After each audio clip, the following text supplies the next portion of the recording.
This is Sridhar Kadari, senior journalist, managing editor, V Media news. మనం ప్రతినిత్యము ఆఫీసులలో, ఇళ్లలో వాడే ఏసీల నిర్వహణ విషయంలో ప్రజలు, ప్రభుత్వాలు, వ్యవస్థలు ఎలాంటి జాగ్రత్తలు తీసుకోలే అనే విషయంపై జాతీయ వర్క్షాప్ జరుగుతుంది. దీనికి సంబంధించి ప్రోగ్రామ్ హెడ్ డాక్టర్ కృష్ణారెడ్డి గారు ఉన్నారు. ఆయన అడిగి మరిన్ని వివరాలు తెలుసుకుందాం.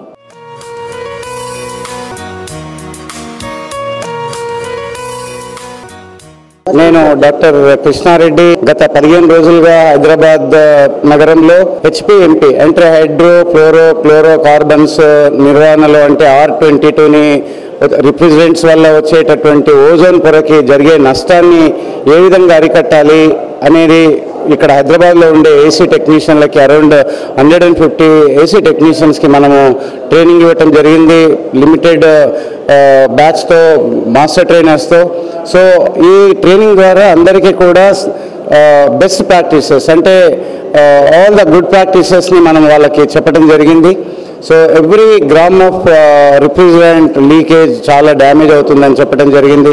సో ఇన్స్టాలేషన్లో గుడ్ ప్రాక్టీసెస్, అట్లాగే గ్యాస్ ఛార్జింగ్లో, డిశ్చార్జింగ్లో, లేదా గ్యాస్ వెంట్ అవుట్లో, లేకపోతే గ్యాస్ యొక్క రీఛార్జ్ చేసేటప్పుడు, ఇవాక్యువేషన్ చేసేటప్పుడు తీసుకోవాల్సిన సంబంధించిన HFC హైడ్రోఫ్లోరో కార్బన్స్, అట్లాగే HCFC అనే 2 రకాల రిఫ్రిజరెంట్స్ ఉంటాయి. వాటి వల్ల వాతావరణ ఓజోన్ లేయర్కి భంగం కలుగుతుంది కనుక ఆ భంగం కలగకుండా ఏం చేయాలి అనేది HFCని మనము ఫేస్ అవుట్ చేస్తూ వాతావరణానికి ఏ విధంగా మనం సపోర్ట్ చేయాలి అనేది ఇంటర్నేషనల్ మోంట్రియల్ ప్రోటోకాల్, అట్లాగే కిగాలి అగ్రిమెంట్ 157 కంట్రీస్ కిగాలి అగ్రిమెంట్ ద్వారా నిర్ణయం తీసుకొని స్టేజ్ వైజ్గా స్టేజ్ 1, స్టేజ్ 2, ఇది స్టేజ్ 3లో ఈ ప్రోగ్రామ్ జరిగింది. 67.5% బై 2025 అవేర్నెస్ తీసుకురావాలి, మనము R22 రిఫ్రిజరెంట్ని ఫేస్ అవుట్ చేయాలి అనే దానిపైన ఈ కార్యక్రమం జరిగింది. జర్మన్ కార్పొరేషన్లో ప్రొక్లిమా అనే జర్మన్ సంస్థ